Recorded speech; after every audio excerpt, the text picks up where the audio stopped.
So welcome everyone. Before we start today the reading, let's take a short moment of silence and gather ourselves, invoking Mother and Sri Aurobindo's presence.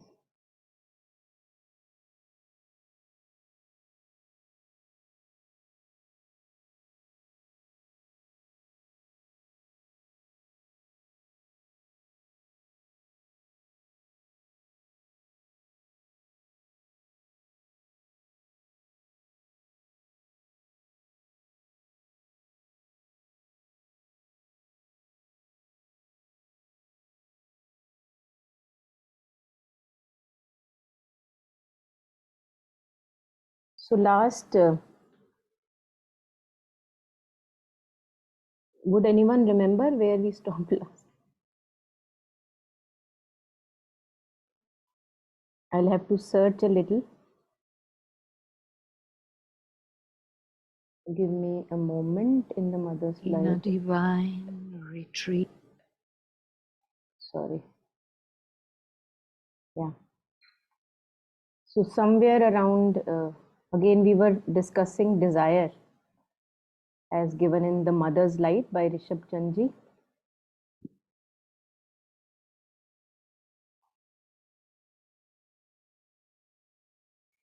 Almost towards the end. Yeah.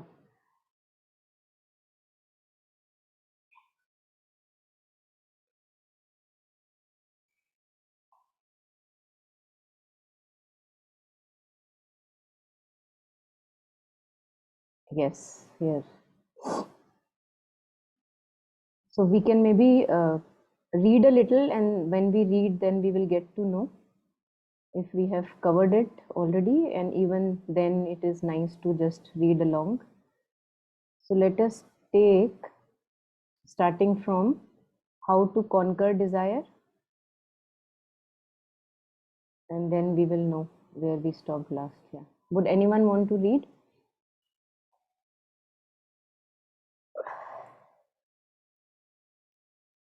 Yeah, please go ahead. Yeah, I'll go.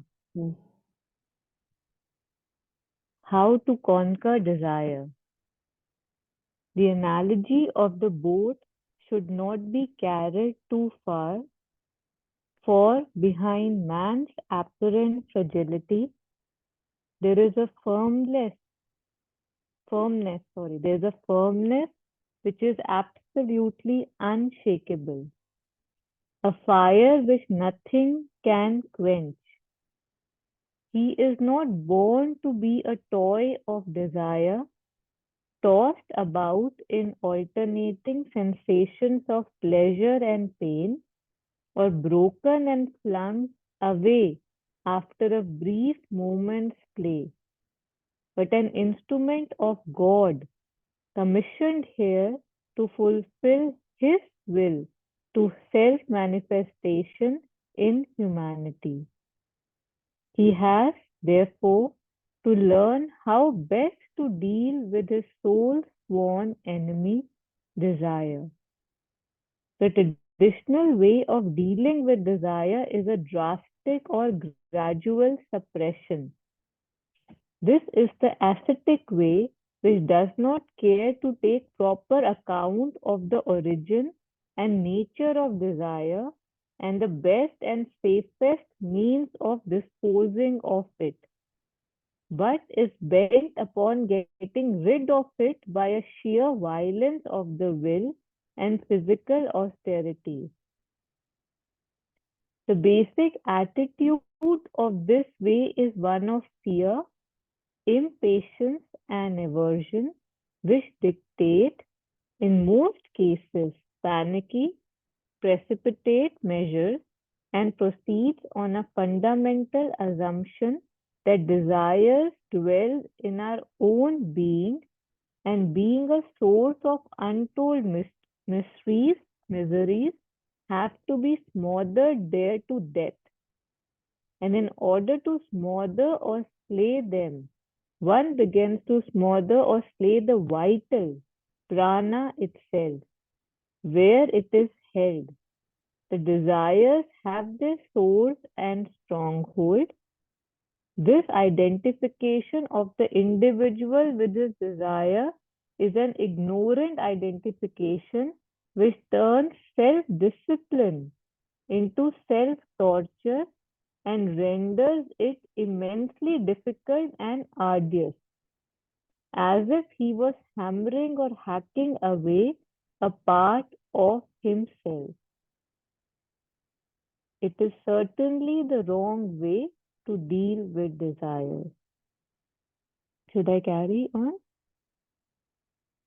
Just this much you can finish. Yeah. Okay. There may be a relentless and tireless wrestling, much struggle and repression, but the result, except in a very few cases in which there are other factors entering into play, is always unsatisfactory and depressing. It is not unoften that even after one has made a desert of one's life, one is painfully surprised by new shoots of desire cropping up in it. Yeah.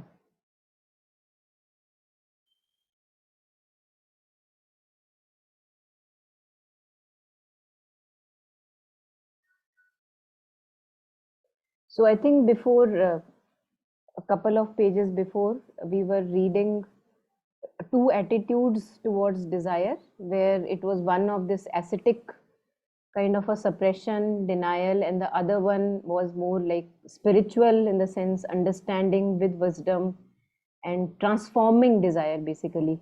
So this one, this part that we are reading now, this talks about transforming desire because it's like a channel energy which has been channelized wrongly, and that is why in Mother's Yoga, we read about refinement of senses. We don't read about shunning of senses, but refinement. So, a lot of emphasis on, say, art, music, poetry, physical education, because all that is a good utilization of this prana, which when goes haywire, it then becomes very very sticky and then takes the form of desire and troubles us and people around us.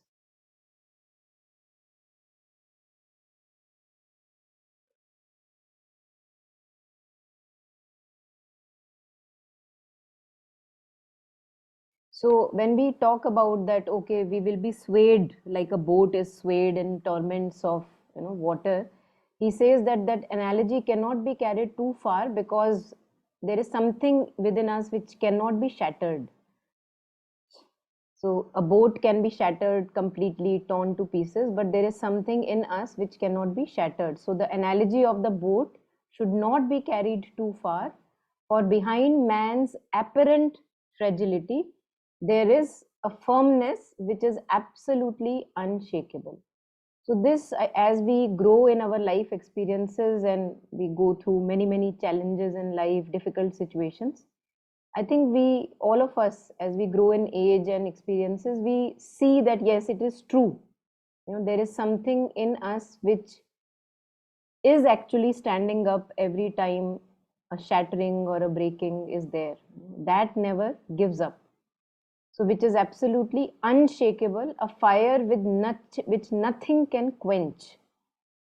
So, it's like that's what we usually use the word, the psychic fire, which is always lit within.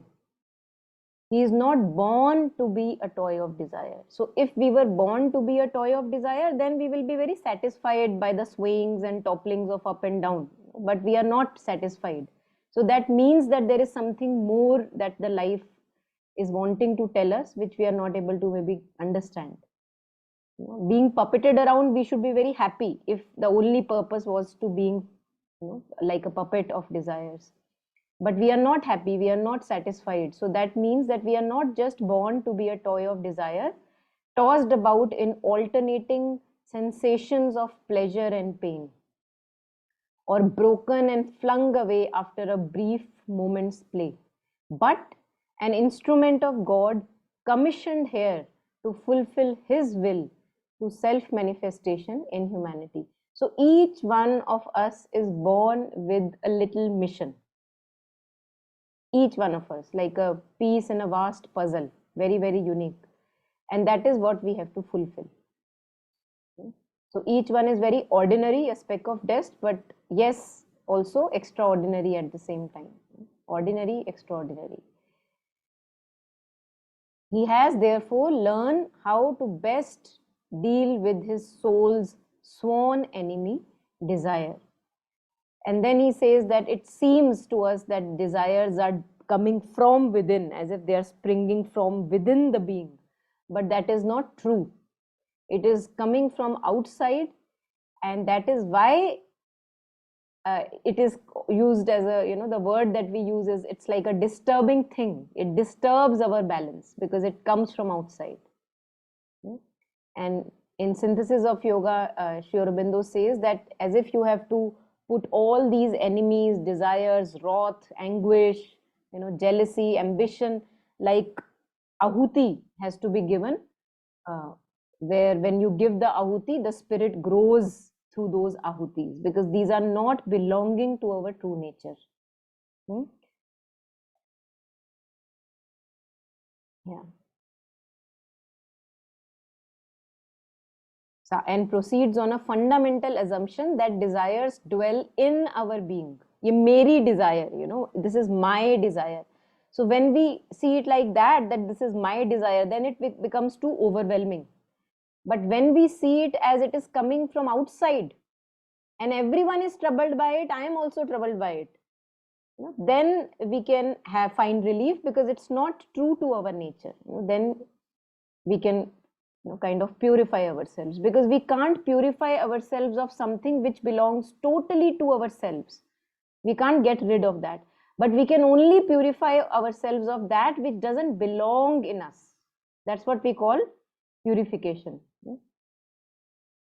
Yes, so this, the first part, this one. Anything here, anyone?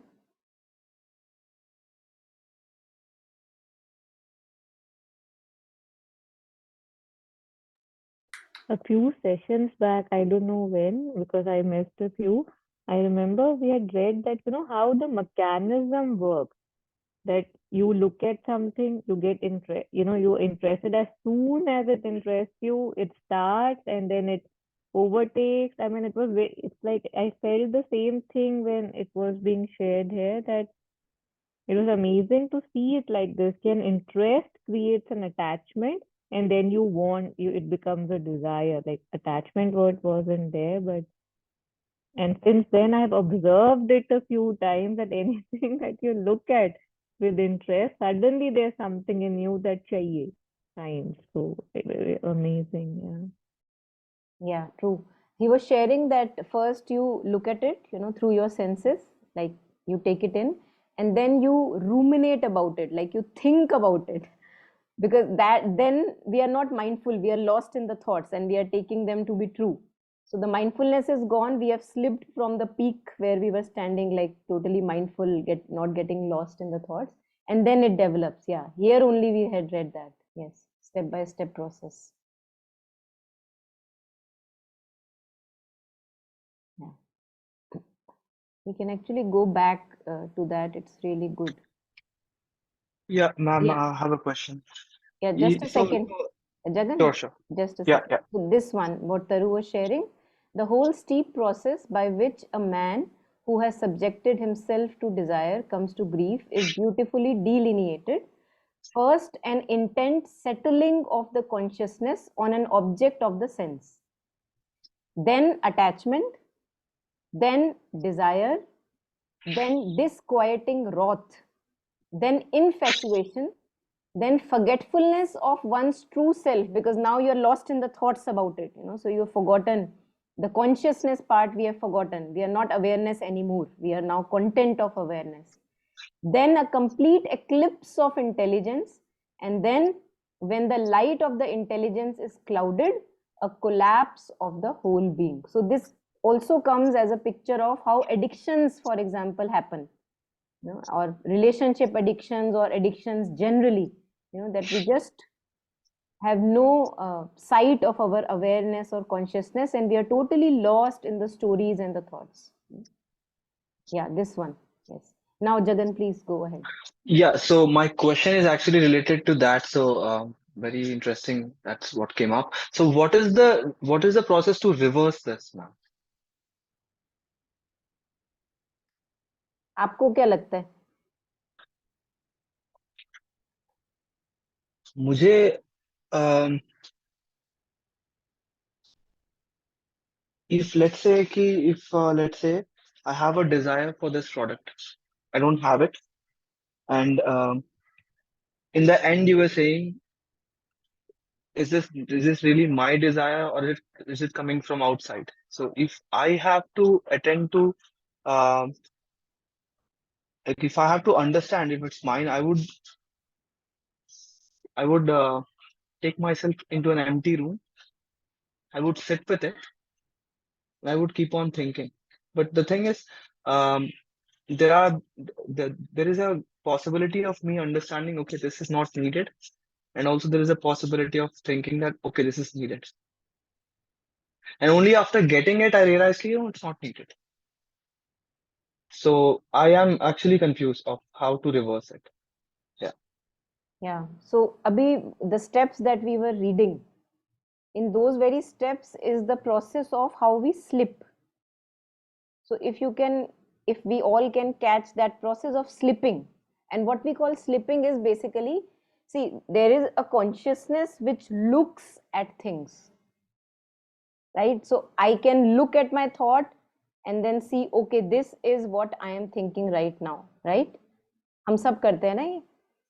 And feeling also, this is what I am feeling right now. I am feeling sad right now. So how do I know? Because there is a knowing in me which knows that I am feeling like this, right? Again, about aches and sensations in the body. Maybe I have a headache.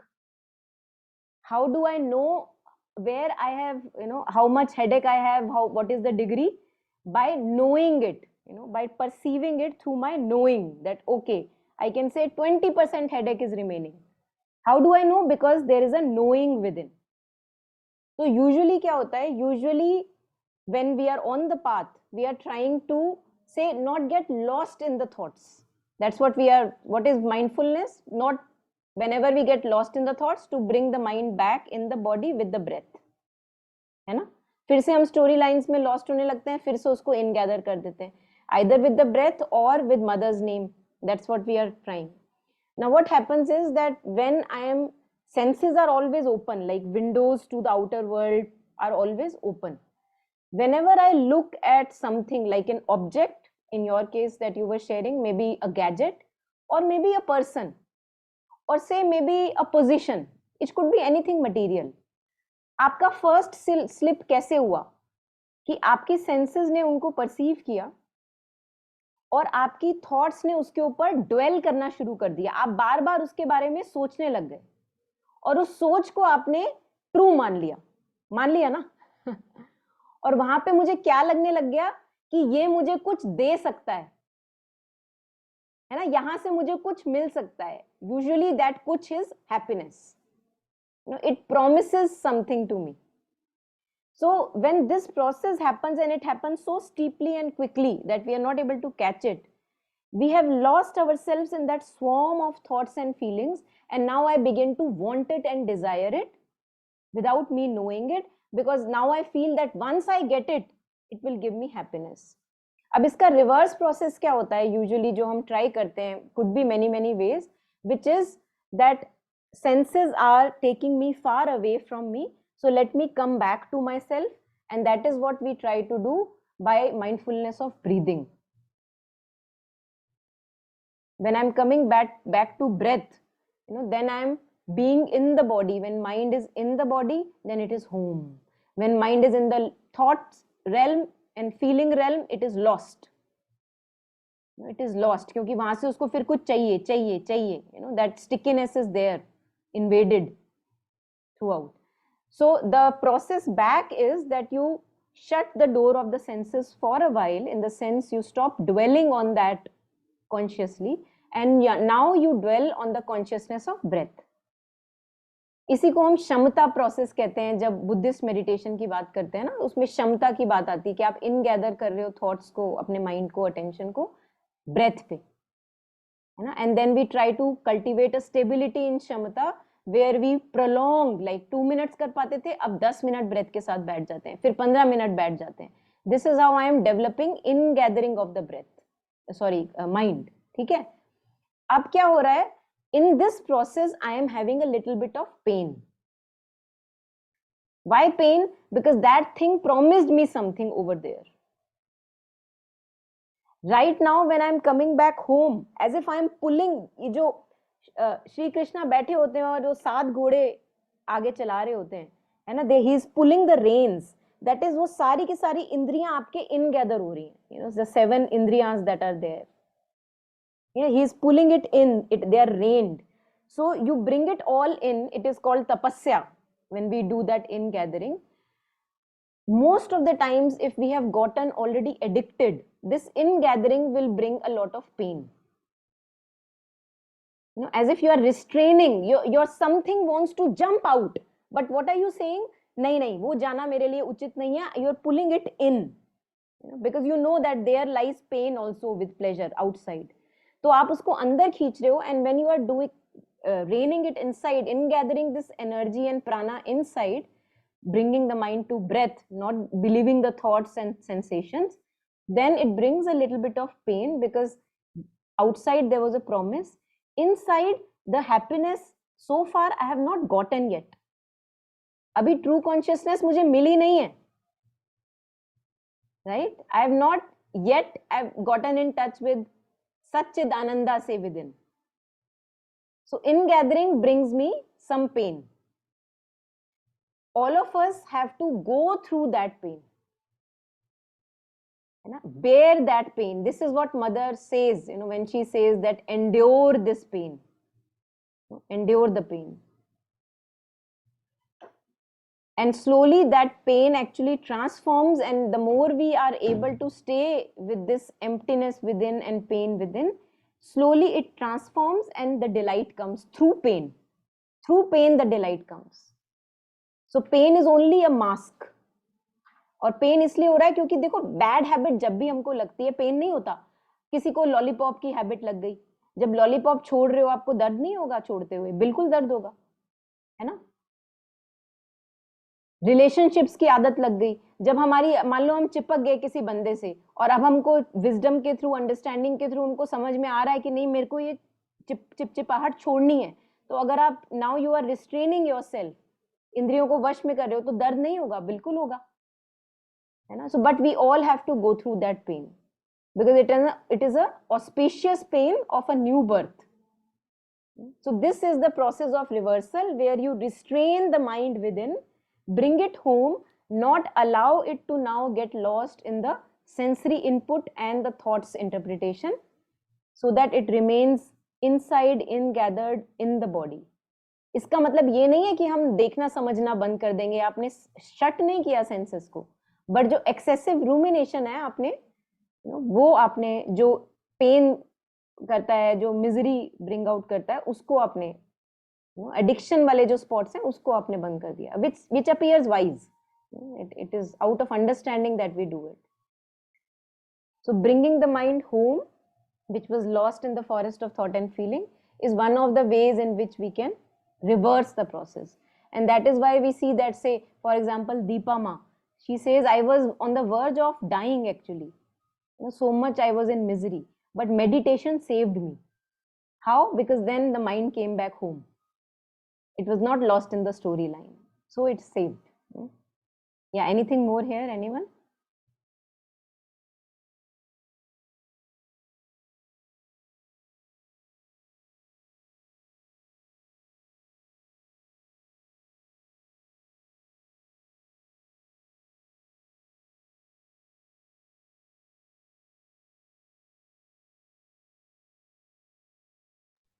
Yeah, just a small sharing. Like usually, I feel that we operate from a position of lack, right? Like I have a need for this, or I lack this, and The outer, like you're saying, person, place, thing, location, or anything materialistic would complete me.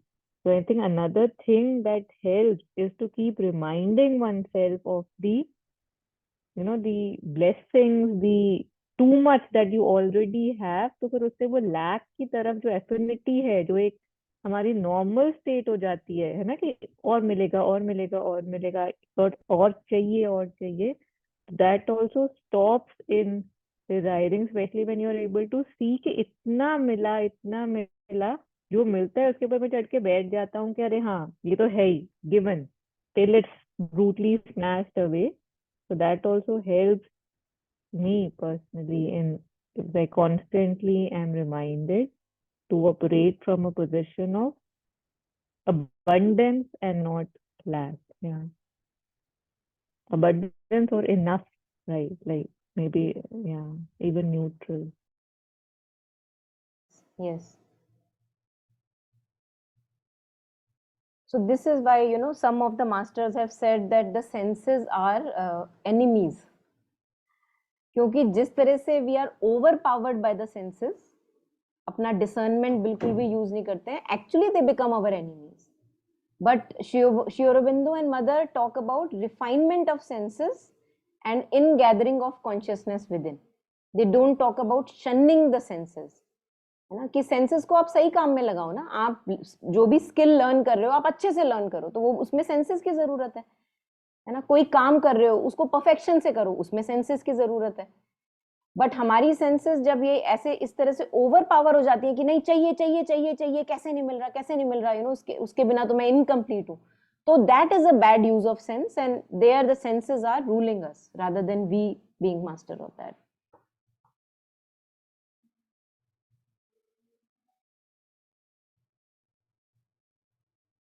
So to keep bringing ourselves back home, and that is why I say, there is one line in Savitri I had shared on the Savitri group, where Savitri is going through inner countries. She is searching her soul. She is entry into inner countries, जो canto का नाम है ना. और उसमें it comes out. So she's going through lots of turmoils and disturbances, ups and downs, and then he says, and fixed her thought upon the savior name. So she's just not letting her mind swayed by all the visuals and the inputs that she's getting, but she's ingathered on the divine name, and that is allowing her to pierce through all that left and right things that are happening, which happens with us all the time ना. तो जब भी हमको लगना शुरू होता है that you are again getting distracted, because how can I know, because now I am observing my mind. So when we are observing our inner being, then we know that again I am getting lost in the thought domain or feeling domain. The moment we recognize that, again we can ingather ourselves on the mother's name, and which is such a blessing that we have a divine name. What Taru was sharing, that we already have enough, to we have something to cling to, and we don't have to keep clinging now to things and people and situations, because that has only brought us misery and will bring more misery, because that is not the design. Nobody can ever get fulfillment in anything outside of him. We all get our true fulfillment in the divine, and that is true for me, that is true for also other people around me.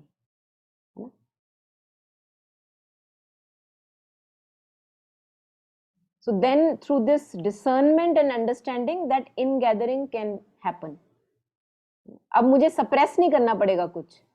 I will not need to suppress anything, that oh मन तो कर रहा है बाहर जाने का लेकिन मैं अंदर खींच रही हूँ अपने आप को. It's not like that, but it is out of understanding that I am bringing myself in. I know that whatever takes me outside through the sensory inputs, the people, the situations, some ambition, some respect, all of that is because of my older patterns, which are sticky in nature. So because of older habits I go outside. That knowledge is there, that understanding is there, but what I have to truly do is to bring me back within. So through that discernment I can keep bringing myself home, and through that reversal of the process can happen, where I keep slipping again and again. And again, it is a lifelong process, because this vigilance is needed throughout the life. There is not a life, there is not a point in time where you will say that now I can get lost in the thoughts, because the moment you get lost in the thoughts, again you are a slave to them and not a master of them. So we have to slowly know that we are that consciousness which looks at the thoughts, the knowing that knows the thoughts, and stabilize ourselves there in the subtle consciousness within. And rest all is this part of surface consciousness, which is just a little part of us. Yeah, anything more here, anyone?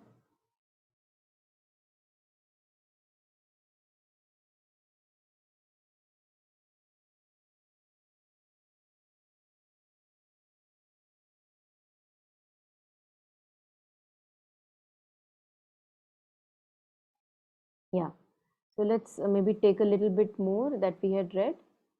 So the basic attitude of this way, where we are trying to suppress, there is not a true understanding, but kind of a suppression.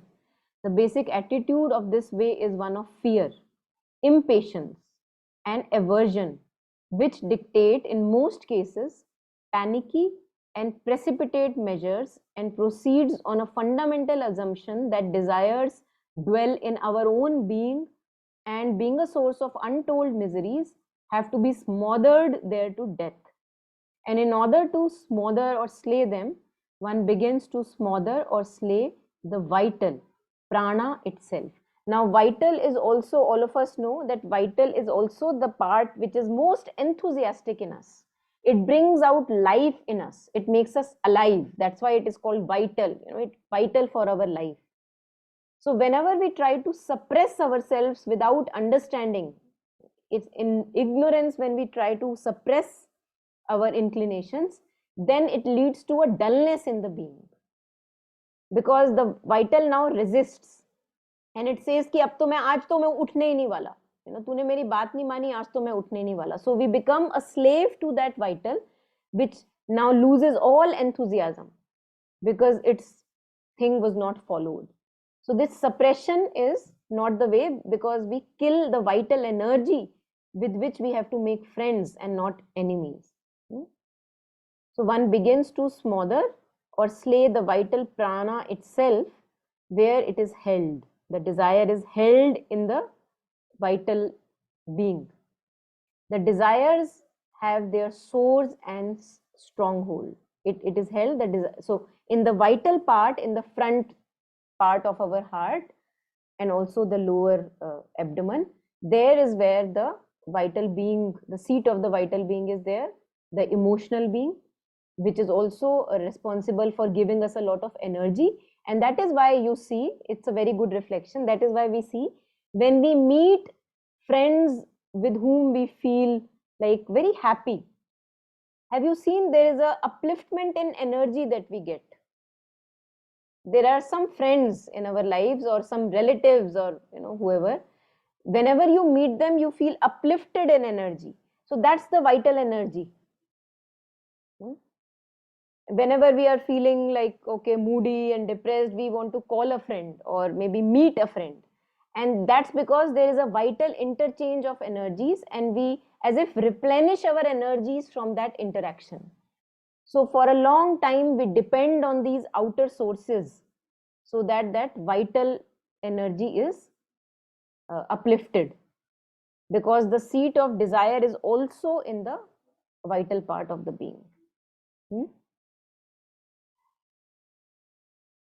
Now, this identification of the individual with his desire is an ignorant identification which turns self-discipline into self-torture and renders it immensely difficult and arduous, as if he was hammering or hacking away a part of himself. So when we are trying to suppress all of our being, as if I am desire and now I am trying to kill myself and suppress myself, we lose all energy. And it's not a very nice way to deal with desire, because I'm believing, I'm identifying with the desire soul. I'm saying that I am this desire soul, and let me suppress myself because it doesn't lead me anywhere. We don't see that desire soul just is a little part of us with which we time to time, time from time we get identified with. And there is a larger part of our being which I can also identify with. So that we forget. So we try to kill ourselves through that process of suppression. So this identification of the individual with his desire is an ignorant identification which turns self-discipline into self-torture and renders it immensely difficult and arduous, as if he was hammering or hacking away a part of himself. It is certainly the wrong way to deal with desires. There may be a relentless and tireless wrestling, much struggle and repression, but the result, except in a very few cases in which there are other factors entering into play, is always unsatisfactory and depressing. It is not unoften that even after when one has made a desert of one's life, one is painfully surprised by new shoots of desire cropping up in it. So even if for a long time one has been able to be completely repress the desire, keep it under the lid, then a moment comes where it just shoots up, it is just there, and you feel frustrated, and we have to go through that whole process again because it was not dealt with in a wise manner. It was dealt in a very ignorant manner by suppression. So whenever we are feeling that we have these outer attractions and desires still there in us, they have to be dealt with in a now, a more wise manner rather than a manner of suppression and violence. And a wise manner is what we were talking earlier, that the attention comes back home, and then already so much is there, which we can be thankful for, and starting our journey from there, putting our time and energies in nurturing ourselves, fostering ourselves, finding which are my latent talents and abilities, and giving them time and opportunity. So fostering rather than killing ourselves. All of us have talents and abilities, so we must selflessly work in some or the other windows of our life, some selfless work, and also nurturing and fostering our being. So anything over here, anyone?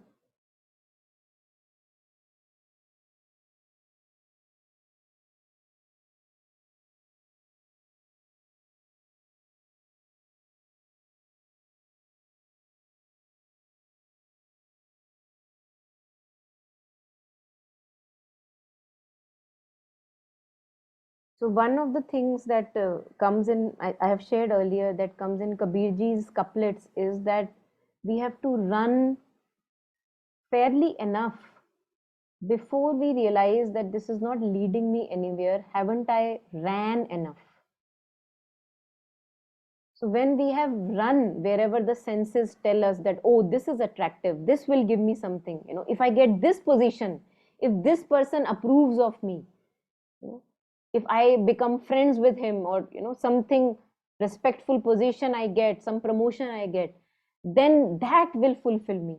So if we have not done that enough, then we are not convinced that it's just like a speck of dust in the whole white thing, and actually it doesn't fulfill me really.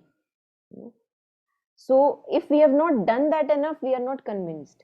That is why Kabirji says that you run enough. Once you have ran enough, then you are convinced that they are not leading me anywhere. And in that conviction, then I am able to bring the mind home within. Then it is not a suppression, then it is an understanding.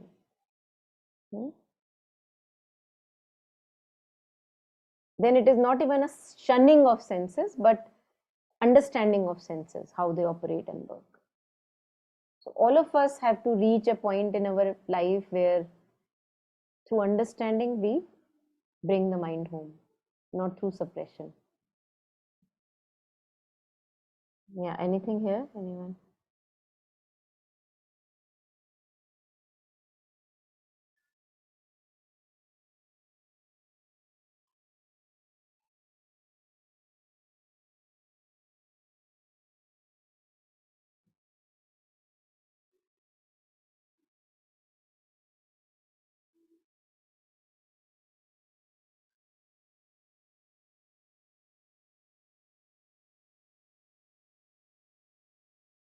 Nothing.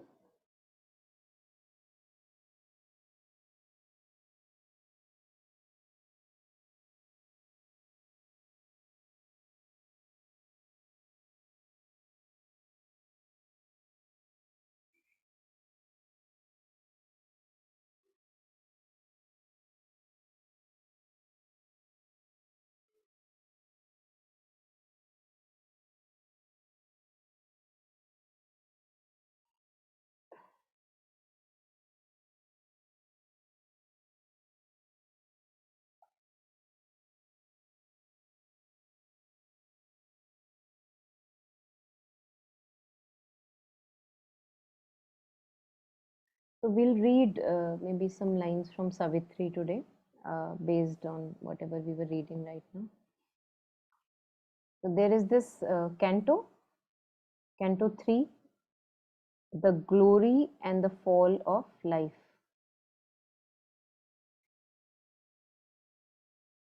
I think it's which book is the book 2, the book of the traveler of the worlds. So it's Ashupati's yoga, and here he's venturing into his being. So here in the glory and the fall of life, here there are many places where we see how things are happening in the being.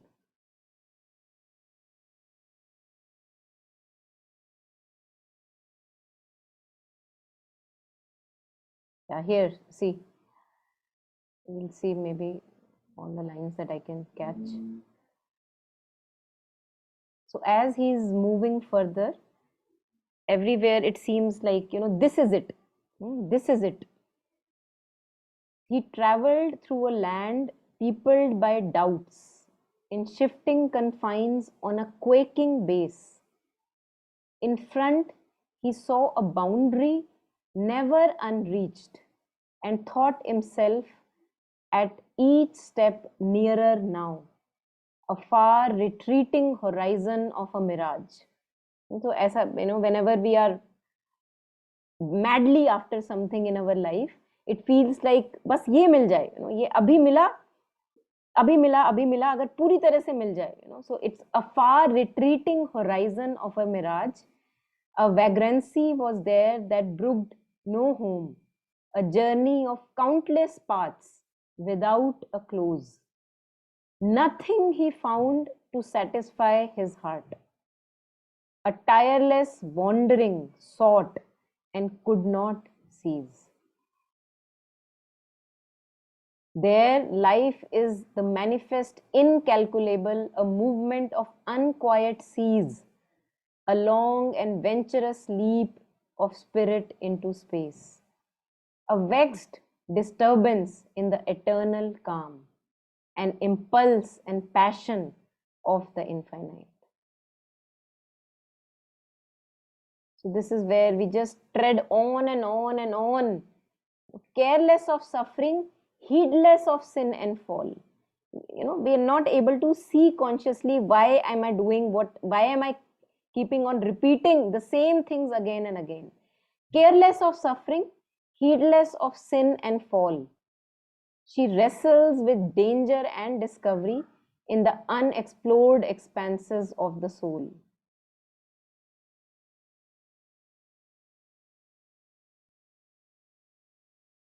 From thought to thought she passed, from phase to phase, tortured by her own powers, or proud and blessed, now master of herself, now toy and slave. So this is what we see in ourselves also. At times we are completely at ease, the mind is tamed, and there is nowhere that we are running. We are able to restrain ourselves completely within. Now a master of herself, now a toy and slave. So sometimes this and sometimes that.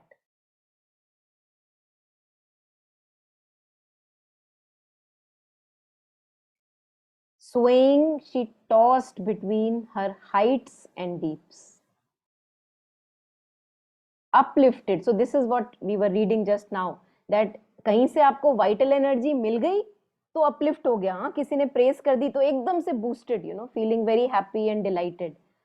Uplifted or broken. किसी ने ऐसा कुछ कह दिया तो एकदम से टूट गए। So this is what Kabir की जो वो चलती चाकी देख के दिया कबीरा रोए. So these are the two rocks of duality between which we are always, kind of getting tossed. Swaying, she tossed between her heights and deeps, uplifted or broken on time's inconstant wheel. Why inconstant? क्योंकि अभी जो है वो कल नहीं होता है ना. अभी कहीं से प्रेज मिल गई, एप्रिसिएशन मिल गई, कल नहीं है मेरे पास, है ना. तो दुखी हो जाते हैं एकदम से कि देखो उसने आज मेरे को स्माइल भी नहीं किया.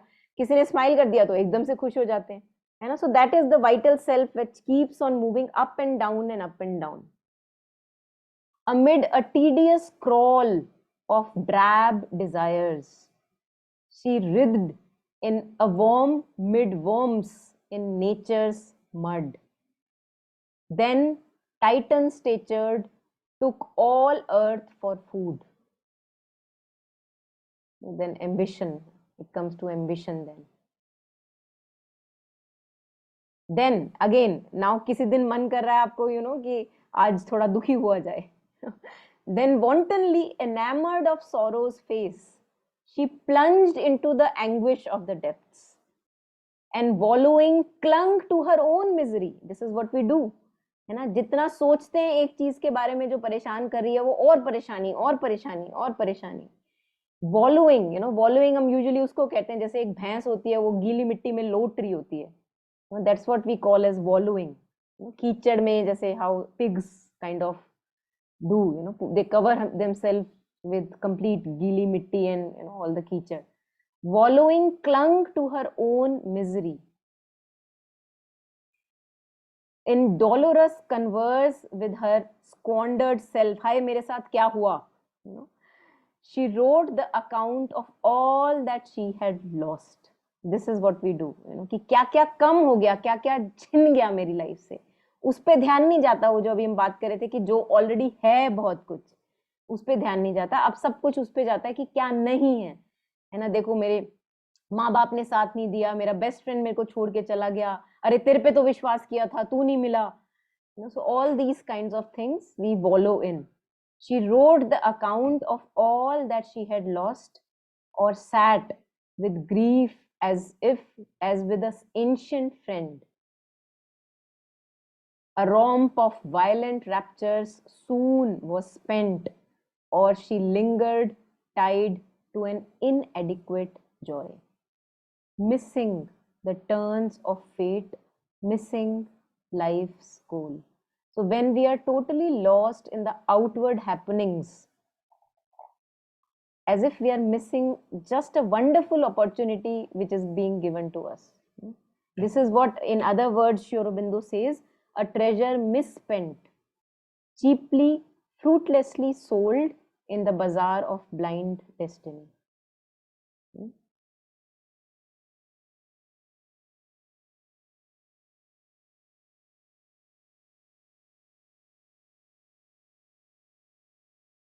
So this canto particular one I like a lot because it just tells about how we actually keep swinging like a pendulum, and we are the one who are doing it. There is no one else. I am clinging to misery, and then I am the one coming back home. And each moment there is a choice. When we slip, we lose as if that choice and the conscious choice that we can make. And any time I can make a U-turn. ना आपने decide कर लिया कि अच्छा 2 दिन से मैं इस मूड में बैठी हूँ, एकदम से you made a U turn, कि no not anymore, and then you are okay, satisfied, contented, with enthusiasm going through life. And then he offers further, that none could offer a pure felicity. Nothing that she experiences, the life experiences, brings a pure felicity.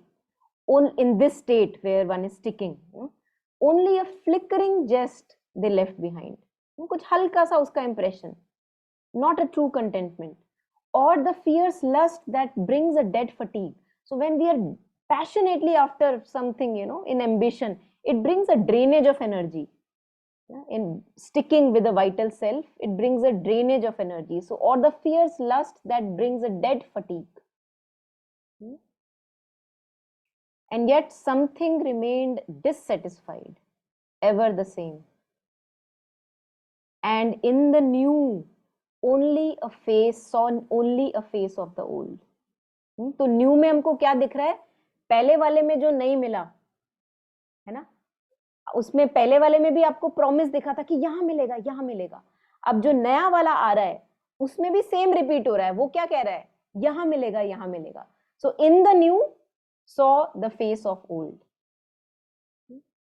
बात वही चीज है, लेकिन वो तरह तरह से colourful तरीके से रिपीट हो रही है, और हम देख ही नहीं पा रहे कि हम ये कर क्या रहे हैं. कितना भागेंगे, कितना दौड़ेंगे, वो दिख ही नहीं रहा वो. So that is our life of ignorance. Yeah, anything here? Anyone?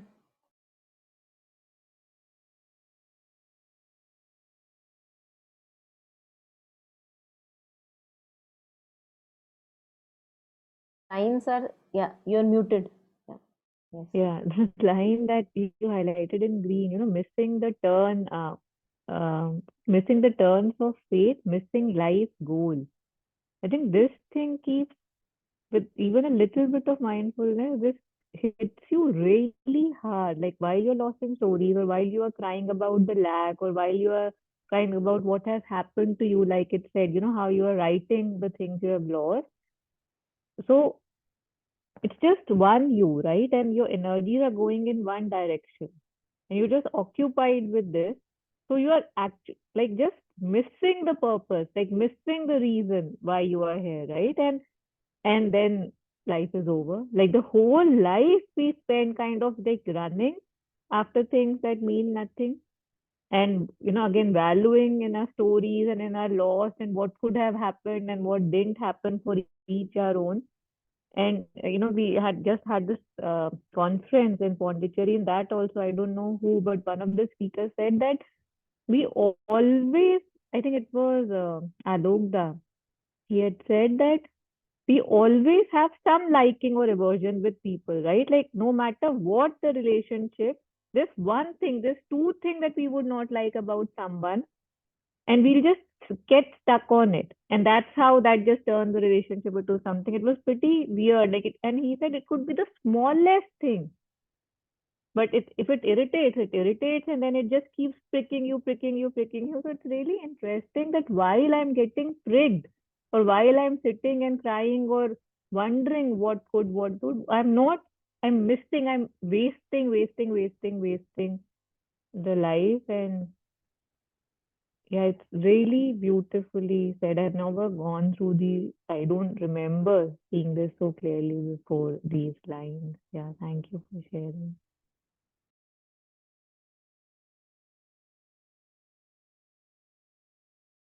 Yeah. So this whole canto is full of beautiful lines. Again, we see, for every hour repeated all the rest, and every change prolonged the same unease. है ना, तो राहत कहीं नहीं मिल रही, and yet we keep repeating same unease of dissatisfaction. It is continuing, and yet I am not letting go of my older ways of looking outside for that fulfillment. And this is why Kabir ji says, Kasturi kundal base mrag dhoonde ban mahi, ऐसे घट घट राम है दुनिया देखत नहीं. Because the senses are, mother also shares exactly the same thing mother shares in English. I don't know, maybe originally in French.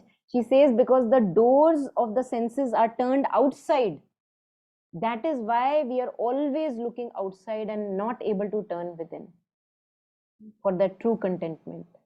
So every change prolonged the same unease. A spirit of herself, an aim unsure, tired soon of too much joy and happiness, she needs the spur of pleasure and of pain. So this is our condition in ignorance. So this is our native taste, है ना, जिसको हमको, we are habituated to it. So it feels very human that, अरे, I am human, it is okay to suffer. So that native taste of suffering and unrest, we make it very, like, it's like skin to me. It doesn't feel uneasy to me while I am suffering. It feels like my own nature, and I continue to suffer as long as native taste of suffering and unrest. She strains for an end that never can she win. We can never, ever, ever find satisfactions in the outwardly things.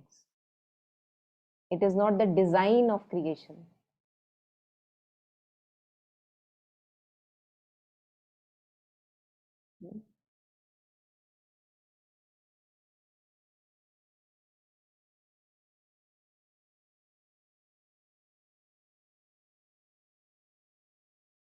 So it's really amazing. I don't know how I thought of this today, because these lines are exactly what we were reading just now. For the grief she weeps, which came from her own choice of dwelling in the thought, in the story, believing it to be true. For the pleasures yearns that ragged with wounds her breast. Why? Because we know that how fleeting it that pleasure, and how too much pain it will bring as soon as it is gone, because you will want it again. It wounds her breast, that pleasure. Aspiring to heaven, she turns her steps towards hell. This we are doing at every moment. We all want true contentment, but the steps that we take us towards hell. They're not taking us towards true contentment, they are taking us away from that each moment.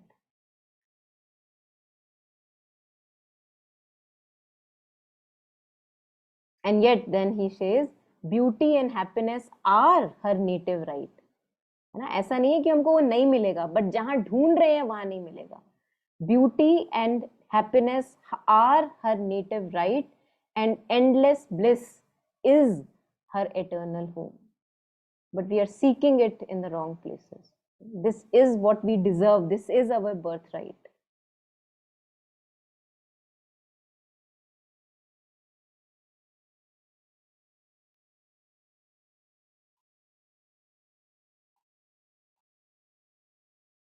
Yes, anything more? Anyone? Yeah. Yeah, that another song or doha, that Tripanya ji sings very well, like से आओगे कहाँ से आया कहाँ जाओगे खबर करो अपने जन की. That also kind of is knocking at the same thing ना, कि जो करते जा रहे हो क्या कर रहे हो just think about the questions also that actually matter, rather than everything that you're occupied with all day. Yeah.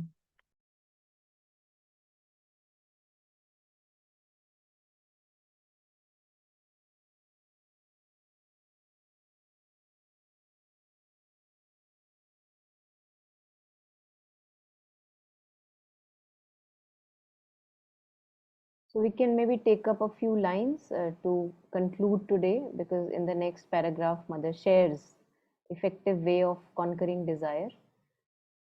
The Mother teaches us a most simple and effective way of conquering desire. It is lit up with knowledge, and that makes all the difference between it and the ignorant, coercive methods of impatient asceticism. She says that the best means of self-mastery is a dual movement of transcendence and surrender. It is sheer folly to wrestle with desire in its own field, where it is almost invincible by any human effort, and constantly fed and fortified by its own universal energy. So this is what we talk about when we are as if changing the floor on our, in our being. So the floor of ego consciousness, always you are always in the grip of desire. Always the ego consciousness is like that. It's one with desire. So we have to step away from the ego. You enter into a different floor altogether. So it is sheer folly to wrestle with desire in its own field. उसके floor पे वो महाराज है, वहां पे आप कुछ नहीं कर सकते.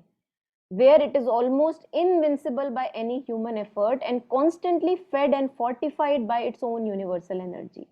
What we have to do is to step back from the lower vital, which is a part of the ununiversal nature, abounding with all sorts of desires, cravings, lusts, hungers, etc., and take our stand on our true being. So this is what we were talking of when we step back and see ourselves as consciousness looking at my own desires, looking at thoughts, looking at storylines.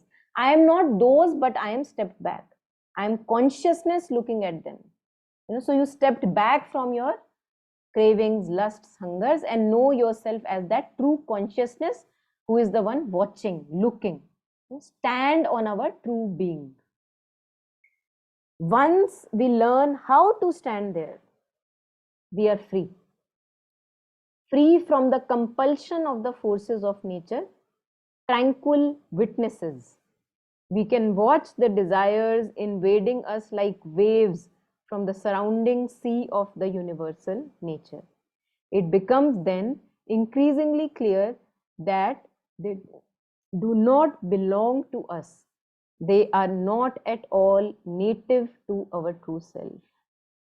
So when we are able to step back as the witness consciousness, this also comes in Savitri. We had shared the lines earlier, where Savitri, in the book of yoga, of Savitri's yoga, we see that she has entered this witnessing consciousness, and in that empty, silent mind, she can actually see the thoughts entering from far away in her being, and then she is able to just ignore them completely, and slowly, slowly, slowly, they stop coming, as if they were coming from outside like waves, and now they stop coming because she is not giving them any attention. So more and more, as we continue to practice mindfulness and again taking stance as the witnessing consciousness, we actually, all of us, I'm sure we all of us have tried, that we are able to, in many instances, not maybe all, we are able to ward off those influences as soon as we see them. We don't indulge in them. They don't have any importance. And then they stop coming to us. They've lost their grip.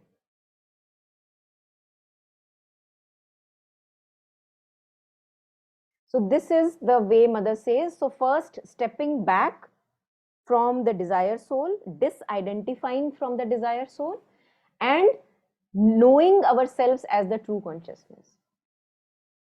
Dual movement, है ना? अपने आप को वो मानना बंद कर दिया और अपने आप को ये मानना शुरू कर दिया. That's the dual movement. Then अब दिखेगा दाल में कुछ काला है. पहले तो काला और दाल मैं ही थी, है ना? अब दाल और काला अलग अलग मैं देख सकती हूँ. Kala is not a part of my being because I have seen how much trouble it brings. That's not a part of my being. Yes, anything here? Anyone?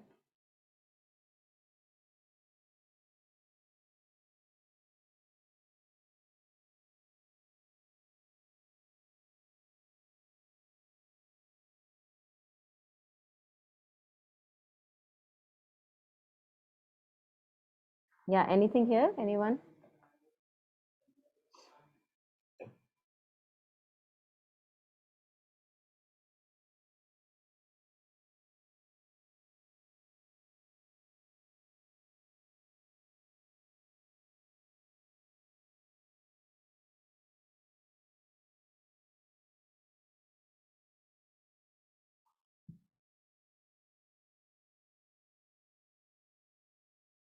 So, many a times we think that as we practice and are on the path, uh, we will not have these things.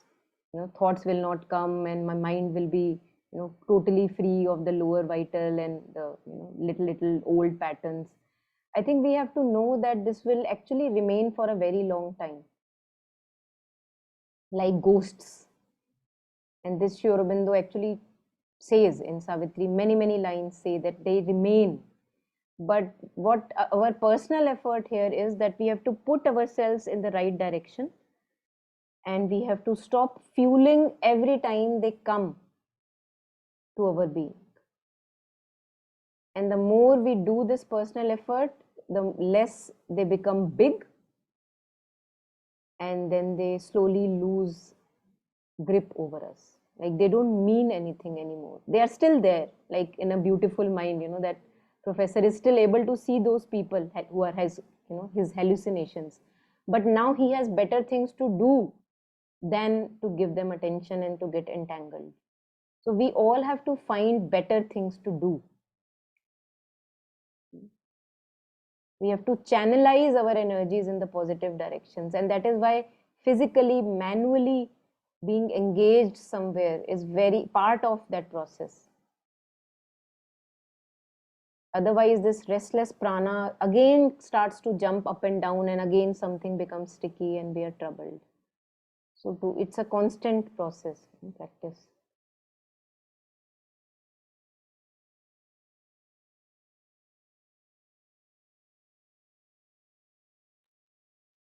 On the same lines, when you've often shared that when mother says, always forward, always forward, always forward, this also would stop us, right? This also, like, because we keep dwelling, right? They say bhutkal ya bhoot, like a ghost which is not there. So if I keep dwelling in something which is not there, there's nothing for me, right? Then only life feels like miserable or stuck or monotonous. But if that even a touch of that attitude is there, okay, what's, aage, like always forward, then that stops, right? Like, how can I go forward and back at the same time? So again, like you share about binary, right? Like, if I'm going forward, I can't go back. The same binary function probably would apply here too. And it seems that it's for the same reason, right? Like, so that I don't wallow, I don't sit with that. I'm always forward. Yeah.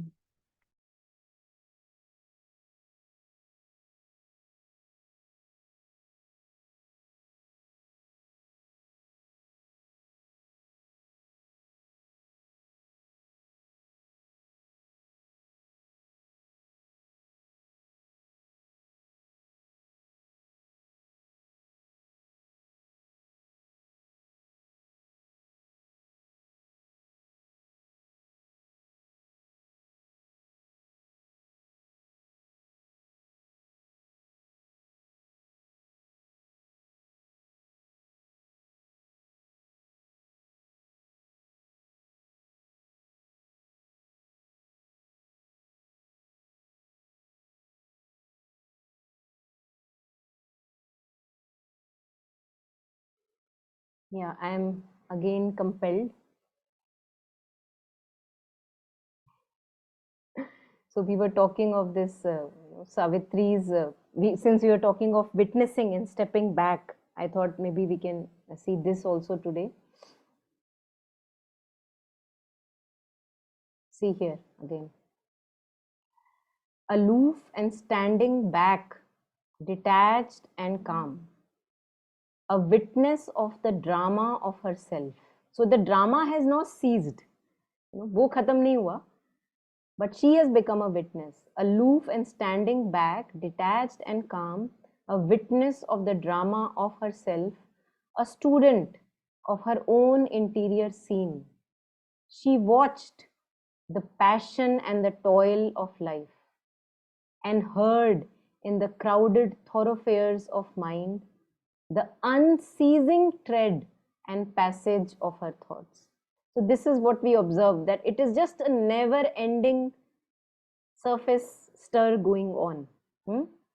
The unceasing tread and passage of her thoughts. All she allowed to rise, that chose to still. So everything she allowed to come up. Acha, ye aa raha hai, aane do, ye aa raha hai. But she is standing back, detached as a witness. Calling, compelling not, forbidding not. She left all to the process formed in time and the free initiative of nature's will. Then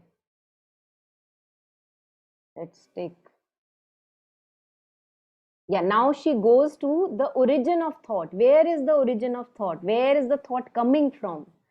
But most her gaze pursued the birth of thought. So when we are staying as consciousness, when we are doing these practices, then we can actually go to the origin of thought, into that stepping back, stepping back, stepping back. But most her gaze pursued the birth of thought. Now, how do you go there? Affranchised from the look of surface mind. So you are retreating from the look of surface mind, She paused not to survey the official case and the issue of forms from the office of brain. So जो भी sensory input आ रहा है, she paused not to survey it. She is stepping back, stepping back. Its factory of thought sounds and soundless words and voices stored within unheard by men, its mint and treasury of shining coin. So सब कुछ कितना glittery appear होता है जो भी अंदर बनता है ना brain के sense mind के, इसको देख लूं, इसको समझ लूं, इसको जान लूं, है ना. So she kind of retreated from that. Now she is seeing where is thought coming from. In our unseen, subtle body, thought is born, or there it enters from the cosmic field. Oft from her soul stepped out a naked thought, luminous. Now she's directly looking at how the process is happening. Luminous with mysteried lips and wonderful eyes. Or from her heart emerged some burning face and looked for life and love and passionate truth, aspired to heaven or embraced the world, or led the fancy like a fleeting moon.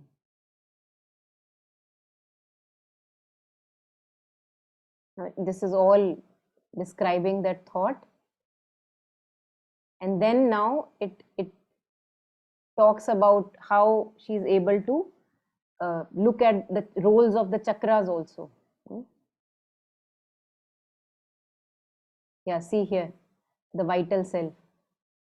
Imaginations flamed up from her breast, unearthly beauty, touches of surpassing joy, and plans of miracle, dreams of delight around her navel lotus clustering close. Her large sensations of the teeming worlds streamed their dumb movements of the unformed idea.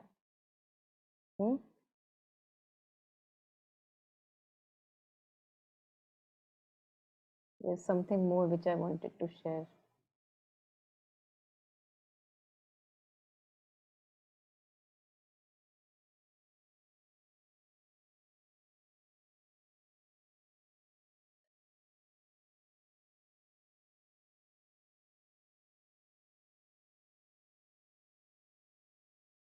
And I don't know where it is.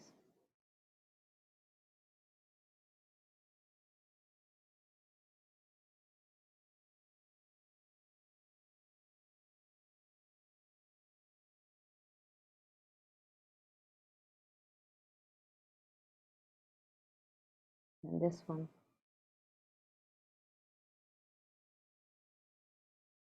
I'm trying to find that place where it says the thoughts are coming as if from the far away, and she sees it enter her being, and then she's able to just not give it any importance.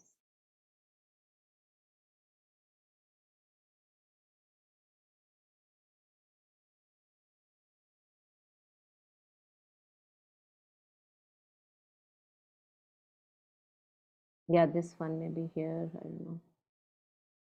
Yeah. Her mind now seemed like a vast empty room, or like a peaceful landscape without sound. Feelings and thoughts cried out for word and act, but found no response in the silenced brain. So this is what I wanted to share, that the ripples of thoughts and feelings are still there, but now she is not engaging them anymore. She is not fueling them. They hold no importance. So, but to her deeper sight, all yet was there, effervescing like a chaos under a lid. Feelings and thoughts cried out for word and act, but found no response in the silenced brain. All was suppressed, but nothing yet expunged. At every moment might explosion come. This is exactly what we were touching upon also here. That for a long time, ripples may actually will continue, but we are not giving it any attention at all. Now this too paused. The body seemed a stone. All now was a wide, mighty vacancy, but still excluded from eternity's hush. For still was far the repose of the absolute. So abhi bhi true silence is not there, true touch of the absolute is not there, but all these are the stages which we have to go through. And the ocean silence of infinity. Now, even now, some thoughts could cross her solitude. So abhi bhi bilkul shanti nahi hai, you know. Even now, some thoughts could cross her solitude.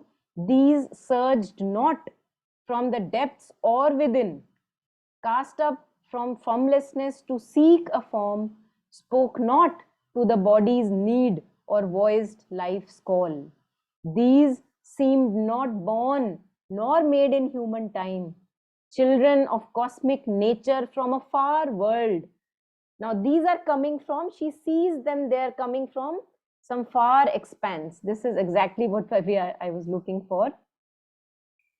Out of some far expanse, they seemed to come as if carried on vast wings like large white sails, and with easy access reached the inner ear as though they used a natural privileged right to the high royal entries of the soul. So these are coming like as if कि मेरा हक बनता है, you know, कि हमारा तो यहाँ आना हक बनता है, हमारा तो यहाँ का, you know, जैसे पासपोर्ट बना हुआ है. So like that they are coming, you know, nobody can stop them. They are coming like with a lot of certitude that we will be entertained, but then she's not entertaining them. Then looking to know whence the intruders came. So Sri Aurobindo is calling them intruders. This we have to see. Now she sees that they are coming from a spiritual immensity, which in Buddhism we also, you know, call like a vast vacant emptiness, pregnant emptiness. After a long vacant pause, another appeared, another thought comes, and others one by one suddenly emerged, mind's unexpected visitors from the unseen, like far off sails upon a lonely sea. Now, since she is not entertaining these thoughts and feelings anymore, he says, but soon that commerce failed, none reached mind's coast. Then all grew still, nothing moved anymore. So sorry for, you know, I'm glad that some of us are here at least. So this is how slowly it happens, that they are keeping on coming, the thoughts and feelings, the old visitor, they keep on coming, they keep on coming. Then maybe they become lesser and lesser and lesser, but they are still there. And they want to enter because they feel that, you know, they have a right here to enter. But when we give them no response, then that commerce fails, and then they have no purpose to visit the being anymore. So this is all which we have to go through in the process of inward journey. It's a long process. It's not like one day I think of witnessing consciousness and here I am.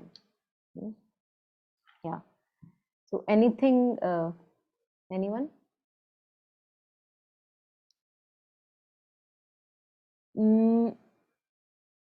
Hard copy of Savitri along with the meaning of these lines. I think you have Shraddhavan's English of Savitri available on YouTube at least. Some of them are published. So maybe you can find, if you type the English of Savitri by Shraddhavan, maybe some of the published volumes you can get on Sabda Pondicherry's website. You can get maybe on Google you will find if there are some volumes which are already in hard copy. But for sure you will find at least YouTube. On YouTube you will find the English of Savitri by Shraddhavan, and there you have the meaning of all these lines. Yeah, any last comments? Rest we will take next time.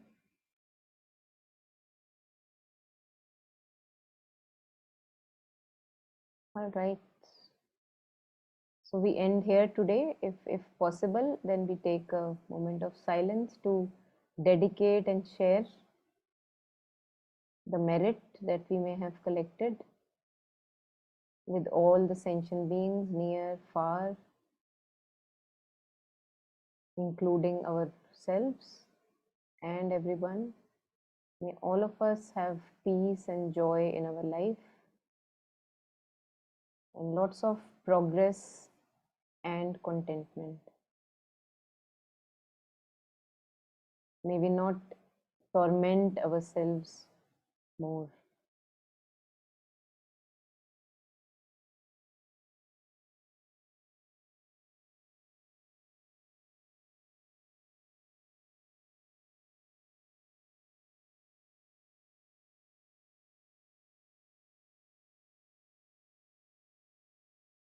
Thank you. Yes, Shilpa, I'll share the references. If I hope I remember. Yeah, I'll share. So one was the Glory and Fall of Life, Canto Book 2, Canto 3, The Glory and the Fall of Life. One was that we took in the beginning, and the second was the Book of Yoga, Savitri's Yoga. I think it was Nirvana and the Self.